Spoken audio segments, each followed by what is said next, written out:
ശ്രീ ആൻഡോ, ഇപ്പോൾ മൂന്നാമത്തെ ദിവസമാണല്ലോ ഈ വിഷയം നമ്മൾ ചർച്ച ചെയ്യുന്നത്. പക്ഷേ എങ്ങനെയാണ് സർക്കാർ ഓരോ ഘട്ടത്തിലും പ്രതികരിച്ചത് നമ്മൾ കാണുകയാണ്. അപ്പോൾ വിരോധമാണോ കാണുന്നത്? ഞാൻ ഈ സമരത്തോട് ഇന്ന് അനുകൂലിക്കുന്നില്ല എന്ന് തീരുമാനിച്ചിട്ടാണ് വന്നിരിക്കുന്നത്. കാരണം എന്ന് പറയുന്നത് അതിര് കടക്കുന്നുണ്ട് എന്നുള്ളതാണ് എൻ്റെ അഭിപ്രായം. കേരളത്തെ സംബന്ധിച്ചിടത്തോളം 4.5 കോടി ജനങ്ങൾക്ക് 4.5 കോടി പ്രാവശ്യം ഓരോരുത്തർ വെച്ച് കാൽക്കുലേറ്റ് ചെയ്താണ് 4.5 കോടി ജനങ്ങൾക്ക് ആരോഗ്യ മേഖലയിൽ ചികിത്സ നൽകുന്ന ഒരു സംവിധാനമാണ് കേരളത്തിലെ ഈ പറഞ്ഞ ആരോഗ്യ മേഖല എന്ന് പറയുന്നത്. കേരളത്തിലെ 4.5 കോടി ജനങ്ങൾ എന്ന് പറഞ്ഞാൽ കേരളത്തിലെ ജനസംഖ്യ അല്ല ഞാൻ പറഞ്ഞത്. കേരളത്തിലെ ഗവൺമെൻറ് ഹോസ്പിറ്റലുകളിൽ 4.5 കോടി ജനങ്ങൾ ചികിത്സിക്കുന്നുണ്ട് എന്നുള്ള അർത്ഥത്തിലാണ്. 4.5 കോടി ബെഡിൽ ആളുണ്ടാവും ഒരു വർഷം ടോട്ടലി കാൽക്കുലേറ്റ് ചെയ്യുക എന്ന് പറഞ്ഞാൽ ആവറേജ് ഒരു വർഷം കാൽക്കുലേറ്റ് ചെയ്യുക, ഒരു മാസം കാൽക്കുലേറ്റ് ചെയ്യുക 35 ലക്ഷം തുടങ്ങി 45 ലക്ഷം വരെ ഒരു മാസം ചികിത്സ നടത്തുന്നുണ്ട്. ഒരു ദിവസം ഏകദേശം 1 ലക്ഷം തുടങ്ങി 1.5 ലക്ഷം വരെ ചികിത്സ നടത്തുന്ന ഒരു സംവിധാനമാണ്. ഈ സംവിധാനത്തിൻ്റെ ഭാഗമായിട്ട് കേരളത്തിൽ എത്ര ഡോക്ടർമാരാണ് വർക്ക് ചെയ്യുന്നതെന്നറിയോ? വളരെ തുച്ഛമായ ഡോക്ടർമാർ. അവർ ഈ കേരള സമൂഹത്തോട് ചെയ്യുന്ന ഒരു വലിയ സപ്പോർട്ടുണ്ടല്ലോ, അത് ചെറിയ കാര്യമായിട്ട് ഇവരാരും കാണരുതെന്നുള്ള എൻ്റെ അഭിപ്രായം. എന്താണ് ഇതിന് കാരണം എന്ന് പറയുന്നത്? കേരളത്തിലാണല്ലോ ഏറ്റവും കൂടുതൽ സ്വകാര്യ ഹോസ്പിറ്റലുള്ള സ്ഥലം. ഏറ്റവും കൂടുതൽ സ്വകാര്യ ഹോസ്പിറ്റലുള്ള സ്ഥലം കേരളമാണ്, ഇന്ത്യയിൽ തന്നെ. അവിടെ ഒരു ഡോക്ടറുടെ ശമ്പളം അറിയോ എത്രയാണെന്ന്? അവിടുത്തെ ഏറ്റവും കുറഞ്ഞ ശമ്പളം 2 ലക്ഷം. ഏറ്റവും കുറഞ്ഞ ശമ്പളം 2 ലക്ഷമാണ്. ഏറ്റവും കൂടിയ ശമ്പളം എത്രയാണെന്നറിയോ? 1 കോടി വരെ മേടിക്കുന്ന ശമ്പളം. ഒരു മാസം 1 കോടി വരെ ശമ്പളം മേടിക്കുന്ന ഡോക്ടർമാരുള്ള സ്ഥലമാണ് ഈ നമ്മുടെ ഈ കൊച്ചു കേരളം എന്ന് പറയുന്നത്. എന്ന് പറഞ്ഞാൽ കുത്തകകൾ ഹോസ്പിറ്റലുകളുടെ കുത്തകൾ വാഴുന്ന സ്ഥലം എന്ന് വേണമെങ്കിൽ കേരളത്തെ പറയാം. എത്ര ഞാൻ പറഞ്ഞു, 45,000 കോടി രൂപയുടെ സ്വകാര്യ ആശുപത്രികൾ ടേൺ ഓവറുള്ള സംസ്ഥാനമാണ് കേരളം എന്ന് പറയുന്നത്. അവിടെയാണ് 60% വരുന്ന കേരളത്തിലെ പാവപ്പെട്ട ജനങ്ങളെ ചികിത്സിക്കുന്ന ആരോഗ്യ മേഖല പ്രവർത്തിക്കുന്നത്. അവിടെ ഈ പറഞ്ഞ നമ്മൾ പറയുമല്ലോ, എല്ലാ മെഡിക്കൽ കോളേജുകളിൽ വളരെയധികം ആൾക്കാർ വരികയാണ്, എല്ലാ താലൂക്ക് ഹോസ്പിറ്റലുകളിൽ ആൾക്കാർ വരികയാണ്. എന്ന് പറഞ്ഞാൽ എന്തായാലും അർത്ഥം, ഒരു ഡോക്ടർ ചികിത്സിക്കുന്നതിൻ്റെ രോഗികളുടെ എണ്ണം എന്ന് പറയുന്നത് സ്വകാര്യ ഹോസ്പിറ്റലുകളിൽ വെച്ച് 4 മടങ്ങാണ്. ഒരു സ്വകാര്യ ഹോസ്പിറ്റലിൽ 100 രോഗികളെയാണ് ചികിത്സിക്കുന്നതെങ്കിൽ ഒരു ഗവൺമെൻറ് ഹോസ്പിറ്റലിലെ ഡോക്ടർ 400 ഡോക്ടർ വരെ ചികിത്സിക്കുകയാണ്. എന്തിനു വേണ്ടിയിട്ടാണ്? അത്ര ആൾക്കാരില്ല, അത്ര ഡോക്ടർമാർ ഈ കേരളത്തിലില്ല. മനസ്സിലായോ? അവർ അനുഭവിക്കുന്ന സമ്മർദ്ദം അറിയോ? അനുഭവിക്കുന്ന സമ്മർദ്ദം എന്ന് പറഞ്ഞാൽ ചെറിയ സമ്മർദ്ദമല്ല, വലിയ സമ്മർദ്ദം. അതിന് വെച്ച് കാരണമെന്ന് പറഞ്ഞിട്ട് കേരളത്തിലെ ഡോക്ടർമാരെ മുഴുവൻ അപ്പോയിൻറ്റ് ചെയ്യാൻ പറഞ്ഞാൽ അത്ര ഡോക്ടർമാർ കേരളത്തിലില്ലാന്ന്. ഈ MBBS കഴിഞ്ഞ് പാസ്സായി വന്ന ഡോക്ടർമാരെ കിട്ടാനില്ല കേരളത്തിൽ. ഈ സ്വകാര്യ ഹോസ്പിറ്റലുകൾക്ക് ഡോക്ടർമാരെ കിട്ടുന്നില്ല. അപ്പോൾ അവരുടെ കൂടെയാണോ സർക്കാർ നിൽക്കേണ്ടത്, അല്ലെങ്കിൽ ഈ പറയുന്ന സമരങ്ങളുടെ കൂടെയാണോ നിൽക്കേണ്ടത്? ഞാൻ ഈ ഡോക്ടർ ജയകുമാറിനെ കുറിച്ച് പറഞ്ഞു വരുന്നത്. 3.5 ലക്ഷം രൂപ ശമ്പളം മേടിക്കുന്ന ഒരാൾ, അദ്ദേഹമാണല്ലോ അവിടുത്തെ സൂപ്രണ്ട്. 3.5 ലക്ഷം ശമ്പളം മേടി, 3000 രൂപയാണ് അദ്ദേഹത്തിൻ്റെ അലവൻസ് എന്ന് പറയുന്നത്, വെറും 3000 രൂപ. അദ്ദേഹത്തെ പോലെ സീനിയർ പ്രൊഫസർക്കാണ് സൂപ്രണ്ട് ആവാൻ പറ്റുന്നത്, അല്ലെങ്കിൽ ഇപ്പോൾ പൊളിറ്റിക്കൽ അപ്പോയിൻമെൻറ്റും ഉണ്ട്.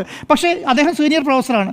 ഒരു സീനിയർ പ്രൊഫസർക്ക് മിനിമം ഒരു 15 ലക്ഷം രൂപ സ്വകാര്യ ഹോസ്പിറ്റലിൽ പോയാൽ കിട്ടും. ഒരു സമ്മർദ്ദവും. അദ്ദേഹത്തിന് സമയത്ത് വരാം, അദ്ദേഹത്തിന് സമയത്തിന് പോകാം, അദ്ദേഹം സമയത്തിന് വർക്ക് ചെയ്യാം. ഈ കേരളത്തിലെ ഒരു ഹോസ്പിറ്റലിന് വേണ്ടി പണിയെടുക്കുകയാണ്. ആർക്ക് വേണ്ടിയിട്ടാണ്? പാവപ്പെട്ട ജനങ്ങൾക്ക് വേണ്ടി പണിയെടുക്കുകയാണ്. ആ സ്ഥലത്ത്, ആ ബിൽഡിംഗ് വീഴുന്ന സ്ഥലത്ത് ആ മനുഷ്യർ അവിടെ ഇല്ലല്ലോ, ഈ പറയുന്ന മന്ത്രി അവിടെ ഇല്ലല്ലോ, ഈ പറഞ്ഞ വാസവൻ മന്ത്രി അവിടെ ഇല്ലല്ലോ, ഒരു മന്ത്രിമാരും ഇല്ല. എന്താണ് സംഭവിച്ചത്? ബിൽഡിങ്ങിന് 10:45 ഇടിഞ്ഞു വീണപ്പോൾ അവിടെ എന്താ ചെയ്യാൻ പറ്റും? മന്ത്രിക്ക് എന്താ ചെയ്യാൻ പറ്റുക? മന്ത്രി അവിടെ ചെല്ലുന്നു, അവിടെയുള്ള ഉദ്യോഗസ്ഥന്മാരോട് ചോദിക്കും. അതാരാ ചോദിക്കുക? ആ ഉദ്യോഗസ്ഥന്മാരോട് ചോദിക്കുന്നത് ഈ പറഞ്ഞ സൂപ്രണ്ട് പോയി ചോദിക്കുകയാണ്. ഈ പറഞ്ഞ മെഡിക്കൽ കോളേജിലെ സൂപ്രണ്ട് പോയി ചോദിക്കുകയാണ്. സൂപ്രണ്ട് പറയുകയാണ്, സൂപ്രണ്ടിനോട് ഈ അവിടുത്തെ ഉദ്യോഗസ്ഥന്മാർ പറയണം, ആ ബിൽഡിങ്ങിനകത്ത് ആരുമില്ല, അത് അടച്ചിട്ട ബിൽഡിങ്ങാണ്. ആ കാര്യം മന്ത്രിയോട് പറയുന്നു, അത് അടച്ചിട്ട ബിൽഡിങ്ങാണ്. ആ കാര്യം പത്രക്കാരോട് പറയുന്നു മന്ത്രി. അത് JCB വരുന്നതിന് മുൻപാണോ, ഹിറ്റാച്ചി വരുന്നതിന് മുൻപാണോ ഇല്ലയോ എന്ന് പറയേണ്ട കാര്യമില്ലാന്നേ.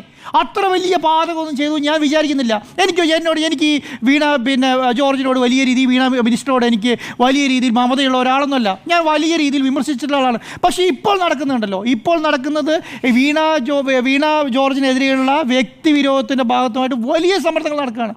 എന്തിനാണ് ഇന്ന് നിങ്ങൾ കപ്പലിൻ്റെ പ്രതീകം ഉണ്ടായിട്ട് സമരം നടത്തുകയാണ്? എന്ത് കപ്പലിൻ്റെ പ്രതീകത്തിൽ? അത്ര വലിയ പ്രശ്നമാണ് അവിടെ നടന്നത്. കേരളത്തിലെ സ്വകാര്യ ഹോസ്പിറ്റലിൽ ഒരു ദിവസം മരിച്ചു വീഴുന്നുള്ള എണ്ണ നിങ്ങൾ എണ്ണി നോക്ക്. ഒരു വാർത്ത വരുന്നില്ല കേരളത്തിൽ. ഏതെങ്കിലും മാധ്യമങ്ങൾ കൊടുക്കുന്നുണ്ടോ? നിങ്ങൾ അടുത്ത കാലത്ത് ഏതെങ്കിലും പത്രത്തിൽ കണ്ടോ? ഏതെങ്കിലും ചാനലിൽ കണ്ടോ? റിപ്പോർട്ട് അങ്ങനെയല്ല പറയട്ടെ. റിപ്പോർട്ടർ TV-യിൽ ഞാൻ 4-5 ദിവസമായിട്ടല്ല, ഒരു 2-3 മാസമായിട്ട് സ്വകാര്യ ഹോസ്പിറ്റലുകൾക്ക് വരുന്ന വാർത്തകൾ മുഴുവൻ കൊടുക്കുന്നുണ്ട്.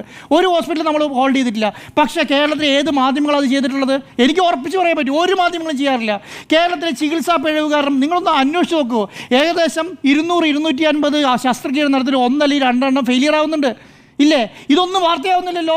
ഇവിടെ ഇത് ബിൽഡിംഗ് ഇടിഞ്ഞു വീണു, ശരിയാണ്. കാരണം എന്താണ്? ഈ ബിൽഡിംഗ് കാലപ്പഴക്കത്തിൽ പഴയ ബിൽഡിംഗാണ്, ഇത് പൊളിച്ച് മാറ്റേണ്ട ബിൽഡിംഗ് ആയിരുന്നു, പൊളിച്ച് മാറ്റേണ്ടതായിരുന്നു. പക്ഷെ പൊളിച്ച് മാറ്റിയിട്ടില്ല, വീണു. അതിൻ്റെ ഉത്തരവാദിത്വം അവർ പറഞ്ഞല്ലോ ഇത് ഇങ്ങനെയാണെന്നുള്ളത്, പിന്നെയും ഇതിന് മേലെ പറഞ്ഞുകൊണ്ടിരിക്കുകയാണ്. അത് മാത്രമല്ല, ഞാൻ ഈ പറഞ്ഞത് ആരോഗ്യ മേഖലയെക്കുറിച്ചിട്ടാണ്.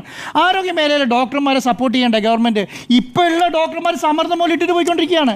ഓരോ ഡോക്ടർമാർക്കും അവിടേക്ക് വരുന്ന ചെറിയ എമൗണ്ട് അല്ലാന്നേ. നമ്മൾ പറയുന്ന ടോട്ടലി ഇപ്പം കേരളത്തിലെ ആരോഗ്യ മേഖലയിൽ എല്ലാ കാര്യങ്ങളും ഫ്രീ ആയിട്ട് കൊടുത്തിട്ടുണ്ടെങ്കിൽ കേരളത്തിൽ ബഡ്ജറ്റ് തികയില്ലാതെ ഞാൻ പറയുന്നത്, അതിൽ കൂടുതൽ വേണ്ടി വരും. അവിടെയാണ് നമ്മൾ പറയുന്നത് 40,000 45,000 കോടി 20%, 25%, 30% വരെ ഈ പറയുന്ന സ്വകാര്യ ഹോസ്പിറ്റലുകളെ ബാധിക്കുന്ന സ്ഥലത്തേക്ക് കയറി വരുമ്പോൾ, അവിടുത്തെ രോഗികളെ ചികിത്സിക്കാൻ വേണ്ടി വരുമ്പോൾ എത്ര എമൗണ്ട് മേടിക്കുന്ന അറിയോ? ഒരു ഡോക്ടർക്ക് ഒരു MRI സ്കാൻ എടുത്തു കഴിഞ്ഞിട്ടുണ്ടെങ്കിൽ MRI എടുത്ത 20,000 15,000 തുടങ്ങി 20,000 വരെ ചാർജ് മേടിക്കുന്ന ലാഭമാണ്.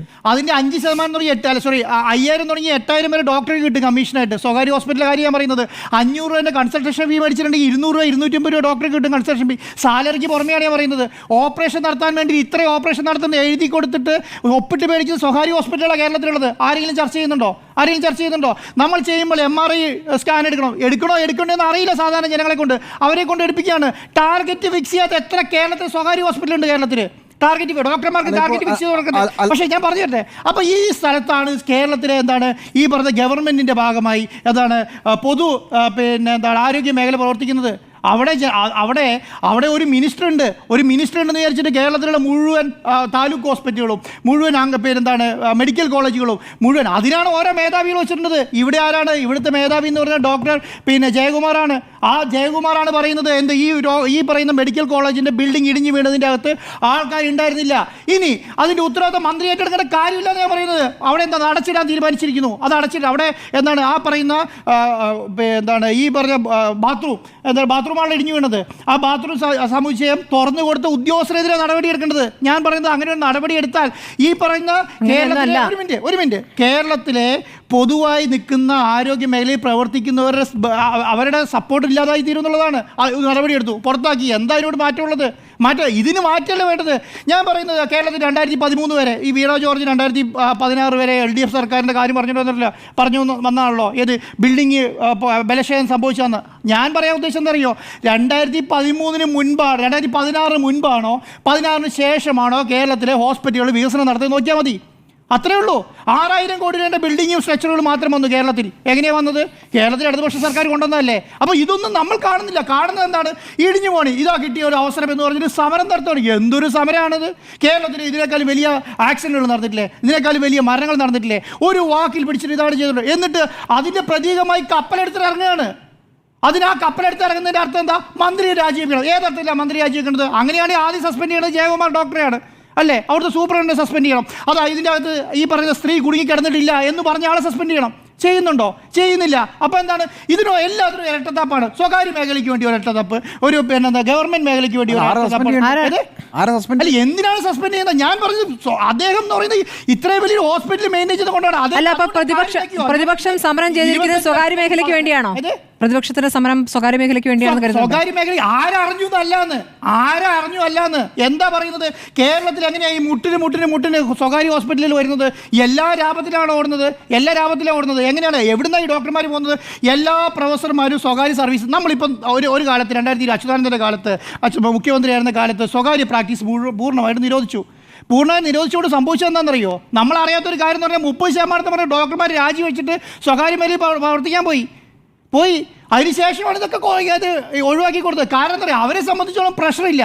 100 പേരെ നോക്കിയാൽ മതി. ഈ 400 പേരെ നോക്കണ്ട. ഈ പറഞ്ഞ എക്യുപ്മെന്റ് ഇല്ലാതെ അല്ലെങ്കിൽ ഈ സാധനങ്ങളും ഇല്ലാതെ വർക്ക് ചെയ്യണ്ട. പക്ഷെ ഇതെല്ലാം ഗവൺമെന്റ് ഉണ്ട്. ഞാൻ പറയുന്നത് ഞാൻ പറയുന്നത് നിങ്ങളെ പണ്ടത്തെ കാര്യത്തിൽ പറയുന്നത്. ഞാൻ നേരത്തെ പറഞ്ഞത് ഈ പറയുന്ന 2.5 ലക്ഷമാണ് മിനിമം. നിങ്ങൾക്ക് ഞാനിപ്പോൾ കണക്കെടുത്ത് നോക്കരുത്. എങ്ങനെയാണെന്നറിയോ കണക്ക്? ഒരു അസിസ്റ്റന്റ് പ്രൊഫസറുടെ ശമ്പളം എത്രയാണ് നിങ്ങൾക്ക്? അസിസ്റ്റന്റ് പ്രൊഫസറുടെ 1,50,000.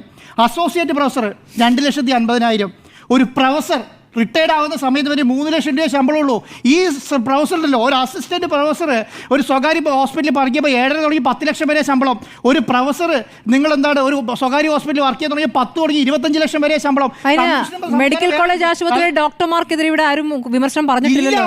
ഇല്ല. പക്ഷെ എന്താ സംഭവം എന്നറിയോ, ഈ പ്രഷർ മുഴുവൻ നിങ്ങളിപ്പോൾ നിങ്ങൾ എന്തുകൊണ്ട് ഇതാ സർക്കാർ നേരത്തെ ചോദിച്ചല്ലോ സ്മൃതി മാഡത്തിനോട്, ഈ ജയകുമാറിനെതിരെ നടപടി സ്വീകരിച്ചൂടെ? ആരാ സ്വീകരിക്കേണ്ട? സർക്കാരല്ലേന്ന്. ആ സർക്കാർ ആ ജയകുമാറിനെതിരെ നടപടി സ്വീകരിച്ചാൽ പറഞ്ഞാൽ കഴിഞ്ഞ 10-30 വർഷമായിട്ടുണ്ടല്ലോ ഈ പാവങ്ങൾക്ക് വേണ്ടി 3 ലക്ഷം വേണ്ടി പണിയെടുക്കുന്ന ആളാണ്. അതാണ് ഈ പറഞ്ഞുകൊണ്ടിരിക്കുന്നത്. അപ്പൊ നടപടി എടുക്കുക. ഈ പറഞ്ഞ ഈ ഒറ്റ കാര്യമുള്ളൂ, എന്താണെന്നറിയോ, സമരം നല്ലതാണ്. എന്തിനാണ് സമരം നമ്മൾ എന്തിനാണ് നാട്ടിൽ നടത്തുന്നത്?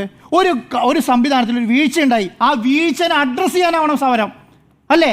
അല്ലെങ്കിൽ ഞാൻ പറയാം, ഒരു കൈക്കൂലി മേടിക്കുന്ന ഒരു മന്ത്രിസഭയിൽ ഇരിക്കുകയാണ്, നമുക്ക് ആ മന്ത്രി രാജിവെക്കുന്നതുവരെ സമരം നടത്താം, അല്ലേ? അങ്ങനെയാണ് നമ്മൾ എല്ലാ പ്രാവശ്യം നടത്തിയിട്ടുള്ളത്. നമ്മൾ സോളാർ അഴിമതി നടത്തിയിട്ടുണ്ടല്ലോ, സമരം നടത്തിയിട്ടുണ്ടല്ലോ, മന്ത്രിമാർ രാജിവെച്ചില്ലേ? അതെന്തിനാണ്? അഴിമതിക്കാരനായ ഒരു മന്ത്രിസഭയിലിരിക്കുകയാണ്. ഇവിടെ എന്താ പ്രശ്നം? ഇവിടെ അങ്ങനെയല്ല പ്രശ്നം. ഇവിടുത്തെ പ്രശ്നം എന്ന് പറയുന്നത് ഒരു വീഴ്ച വന്നു, ആ വീഴ്ച ചൂണ്ടിക്കാണിക്കാനായിട്ടാണ് സമരം, അല്ലാതെ അതിനുവേണ്ടി മന്ത്രി രാജിവെപ്പിക്കാൻ വേണ്ടി ഇറങ്ങിത്തിരിക്കുക.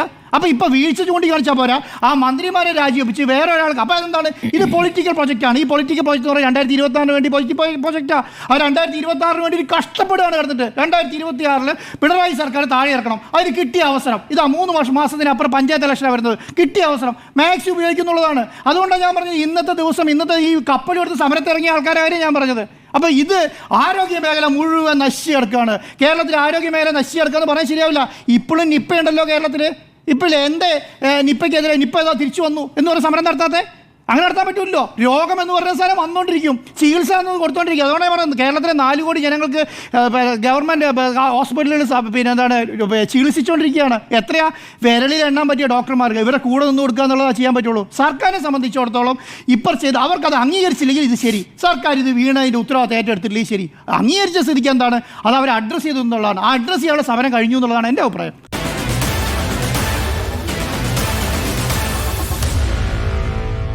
Meet the editors.